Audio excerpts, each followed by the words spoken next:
I've filmed this video already and it didn't work out. The audio recorded actually stopped working during filming, and I've written about 4 different scripts for this video. I'm not very good at writing scripts, so let's just go with number 2, or 3. Let's go with number 3. Yeah. Hey, what is up guys, and welcome to this review of the Panasonic UX180 4K broadcast camera. This camera is sporting a 20x optical zoom, allowing you to go from its widest 24mm equivalent all the way down to its tightest 480mm equivalent. Focusing light down to its 1-inch type MOS sensor, capable of shooting Ultra HD at 60 frames per second or cinematic 4K at 24 frames per second. You also have the option of slow motion and 1080p at 120 frames per second. Being a broadcast camera and also a part of Panasonic's UX series for professional and 4K shooting, this camera also gives you the option to output via SDI, 1080i or 1080p for the professional broadcast systems. For audio, this camera has a 2-channel stereo microphone on the front, or you can pick between the 2 XLR inputs. You can only record on 2 channels at a time, but you can mix and match. One supporting factor on why I brought this camera is because it supports night vision, something that a lot of other cameras in the similar price range and specs don't support.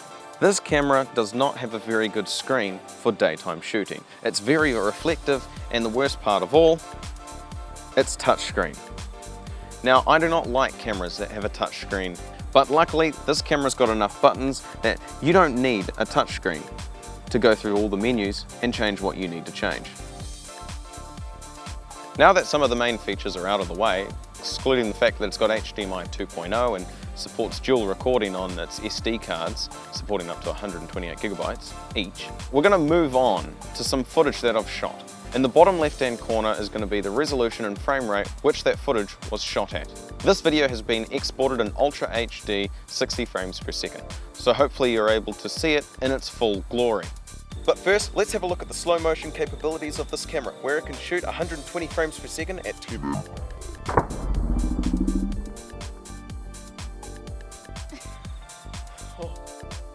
To start this off, here's a 1920 by 1080 clip of my cat. Scale is set to 100%, so it's small in comparison to 2160p. When scaled up to 200%, it fills the frame, with minimal loss in detail due to the high bitrate of 200 megabytes per second. Now scaling up to 400% and even 800%, we get to see just how much detail is captured. These clips have not been color graded, but still look great. This clip, however, has.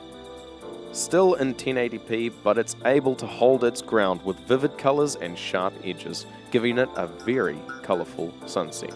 The opening shot was in 2160p, with its impressive zoom and high frame rate of 60 frames per second, creating a perfect example of what this camera is all about.